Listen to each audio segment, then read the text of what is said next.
When I was learning Commander, it was kind of universally understood that if you were serious about it, especially if you were playing 5-color, you were going to have a set of fetch lands. But recently, with the way that they've skyrocketed, I think it's wise to reevaluate. Let's look at what a fetch land does. Number 1. Fetches have no color identity, so they can go in any deck with one of the named types. For example, Wooded Foothills isn't actually a red and green card, so I can use it in my Mardu deck and go grab a Blood Crypt. 2. They come in untapped, so you're playing cards in your colors faster than your opponents. This is especially important when you're ramping, so you can spend a ton of mana over the course of a game. 3. They can fetch for named non-basics. 4. They cost 1 life. This isn't very important to us, but it's on the card, so I'm mentioning it. So let's look at some of the different tiers of fetch lands. The first is where cards like Evolving Wilds and Terramorphic Expanse live. They have no color identity. Do they come in untapped? Technically they do, but effectively no. They can't fetch for non-basics, but hey, they don't cost you any life.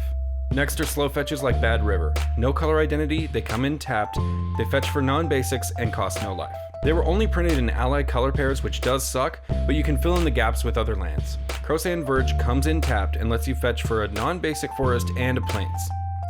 It doesn't cost you a life, but it does cost 2 mana. The Panoramas come in untapped, but cost 1 generic mana to sack and fetch, so you can bring in one of the basic land types tapped.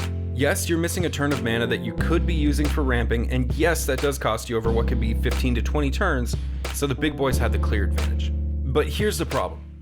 How much is that advantage really worth? Bad River is $2.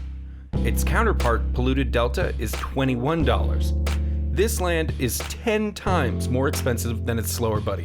But when we're talking about the price of fetch lands, we're usually talking about the price of the enemy color pairs, which were printed in Zendikar and Modern Masters 2017 and nowhere else.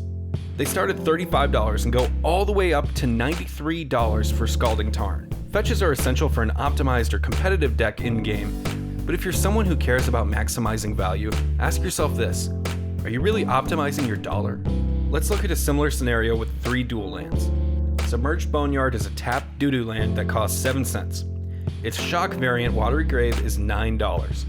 But coming in at a whopping $431.99 is a moderately played, revised Underground Sea. Some people run these because they've owned them since they were cheap, but most of us aren't sporting OG duels. Why? They're too expensive for what they do. The shocks cost us 2 life, but that's no big deal in Commander. Sure, you see an OG duel hit the table from time to time, but it's rare and more of a collector's item than an essential game piece. The big question is, will fetch lands ever approach the same status? At what point does a turn of untapped mana cost you too much money? We've definitely reached that point for the 2-life penalty of shocks versus dual lands, and with modern legality, you'd expect that they'll print these fetch lands eventually, but for me, it may be time to turn these few lands that are enabling me to play 5 colors effectively into something that does more to make my games more fun to play. But everyone is different, and the truth is that a lot of us can afford fetches, but some of us can't. Tell me about your situation. Is your meta competitive enough that you need these? Is your bank fat enough that you can hold on to these? Or do you think that I should have sold yesterday? Let's have a conversation about it in the comments. If you like what I do, subscribe on YouTube, but if you love what I'm doing, support me on Patreon, but you don't have to, You sat here and listened to my voice for a few minutes. What more could I ask from you? And if a Tonight Show about Magic the Gathering excites you, that's my main squeeze, so check it out on the channel. There's a playlist for it. Thanks so much for watching. Good night.